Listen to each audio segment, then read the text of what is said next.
Hello out there, YouTube community. There is a part 2 to this tire pressure monitoring system. I put about 10 miles on the vehicle. I gotta shut the door so the odometer shows up. All right, now the tire pressure monitor system did not reset itself. So that means either I didn't drive the vehicle far enough for it to reset, or somebody's tampered with the system. All right, now, when the tech did the check on the tire pressure monitoring system, it was working fine. All right, and it's the same tech that serviced my vehicle in December and reset the system when it first went out on me after the visit in September of 2024. And the service advisor told me that the tech could not use his computer to reset the system for some reason. Now, while the vehicle's at Sims Buick, it's going to be connected to the OnStar servers when they connect their diagnostic equipment to the vehicle. It's also going to be connected to the internet at that point. The government's AI software program that the CIA doesn't want anybody to know about needs an internet connection to function. All right. Since I pulled the fuse to the OnStar module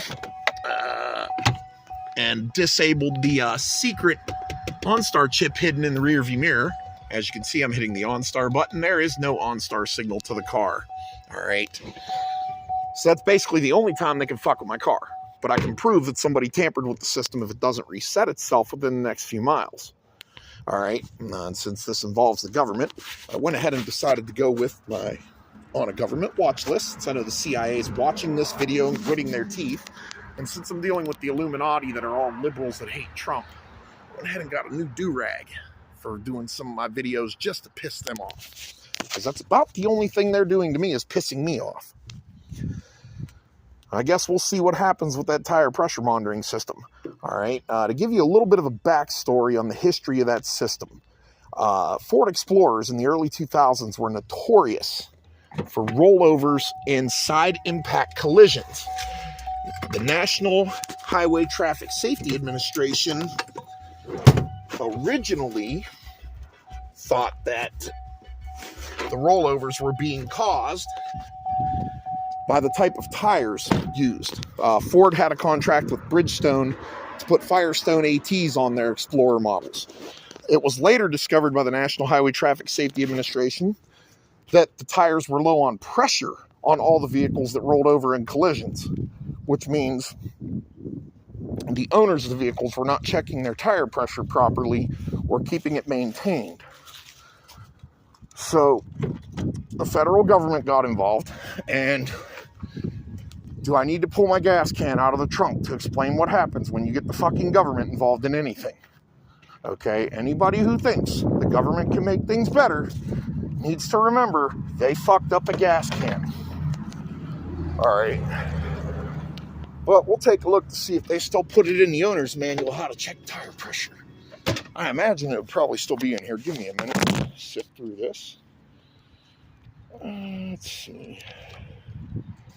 Index T tires 10-40. Tire goes flat, different size. Inflation monitor system inspection 1054.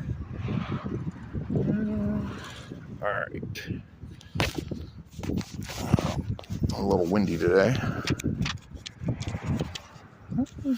Let's see, vehicle care. See, a lot of this stuff is contained in your owner's manual. Working in the salvage yards, most owner manuals disappear. I don't know where they go, but they never come in with the cars.